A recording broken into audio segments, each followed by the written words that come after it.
नमस्कार मित्रांनो, मैत्रिणींनो. कमीपणा मानू नका आणि तोंड उघडा. तुम्हाला जे जे काही प्रॉब्लेम असतील ते तुम्ही बोला.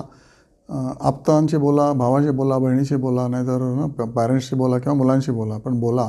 तोंड नाही उघडलं तर लोकांना कळणार कसं? घुम्यासारखं राहू नका. सगळ्या प्रॉब्लेम्सवर मात करायला सोल्युशन्स असतात. ओके, तुम्हाला ते सोल्युशन्स तेव्हा लक्षात येत नाहीत, कारण तुमची बुद्धी भ्रष्ट झालेली असते तेव्हा. कारण तुम्ही खूप भिलेलं असता. तर भीतीवर मात करा आणि बुद्धी भ्रष्ट झाली असेल तर 4 लोकात बोला आणि तोंड उघडल्यानंतर तुम्हाला नक्कीच सोल्युशन मिळेल. याचं ऑफिसमधला त्रास असेल किंवा ऑफिसमधले प्रमोशनचा प्रॉब्लेम असेल, इन्क्रिमेंटचा प्रॉब्लेम असेल, तुम्हाला नोकरीवरनं कमी करण्याची भीती असेल किंवा तुम्ही मार्केटमध्ये फार लॉसमध्ये असाल, बोला ना लोकांशी. किंवा अजूनही कितीतरी प्रॉब्लेम्स ना सध्याच्या पिढीला आहेत, किंवा मला अभ्यास करता येत नाही, मला कळतच नाही टीचर काय सांगतोय ते.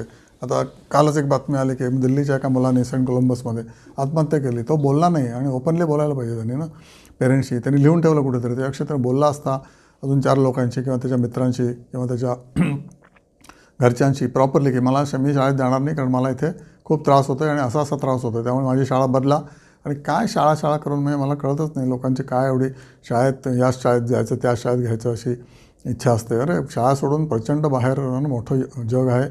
एक मुलगा 9वीपर्यंत शिकलेला हुशार मुलगा आणि त्याला असं सुसाईड करायला लागली. हॉरिबल सिच्युएशन आहे. त्यामुळे तोंड उघडा, बोला. आणि शिक्षकांनी सुद्धा काय म्हणजे मला had no words to describe की हाऊ कॅन यू हरास आणि काय म्हणायचं obviously rag person. I mean child 9th year तुम्हाला तुम्ही असं इग्नोर करता आणि तुम्हाला चाइल्ड सायकोलॉजी काहीच शिकवत नाहीत का हो टीचर लोक?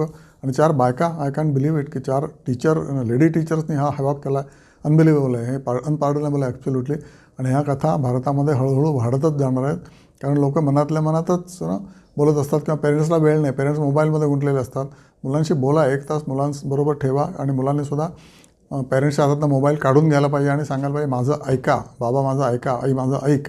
असा प्रॉब्लेम झालेला आहे. नाहीतर तुम्ही पैसे मिळवण्यामध्ये मग्न आणि मुलांचे प्रचंड हाल. आणि ओव्हर पिरियड ऑफ टाईम तुम्ही आधी असं करता की अरे बापरे मला हा प्रॉब्लेम आहे, तो प्रॉब्लेम आहे. मग एकदा तुम्हाला काय म्हणायचं पुढची तुमची लाईफचा प्रवास सुरू झाला की नंतर मग मेन प्रॉब्लेम तर त्या 20-22 वर्षापर्यंत तुम्ही त्याच्याशी हँड होल्डिंग केलंच पाहिजे मुलाशी किंवा मुलीशी. नाहीतर त्यांना सगळं जग नवीन असतं. तुम्हाला तुम्ही गेलेलं असतं त्या खास काळग्यावरनं, त्यामुळे तुम्हाला त्यांची जरूर नसते, पण त्यांना तुमची जरूर असते. मे बी 4 पैसे तुम्ही कमी मिळवा, मार्केट कमी करा किंवा तुम्हाला एक्सेस रजा घ्या. मार्केटमध्ये तुम्ही रजा नाही, मार्केट नाही, जॉबमध्ये तुम्ही रजा एक्स्ट्रा बिनपगारी घेतली काय बिघडत नाही. पण बोला what is important in life, that is what you have to prioritise. तर प्रायोरिटायझिंग खूप महत्त्वाचं आहे लाईफमध्ये. आणि तुम्ही क्रिटिकल थिंकिंग पण केलं पाहिजे, लॅटरल थिंकिंग पण केलं पाहिजे. गुगलमध्ये बघा क्रिटिकल थिंकिंग, लॅटरल थिंकिंग म्हणजे काय, म्हणजे तुम्हाला कळेल. आणि प्रायोरिटायझिंग युअर लाईफ मोमेंट्स आणि time is most important in life. That is what I will say. So prioritize your time.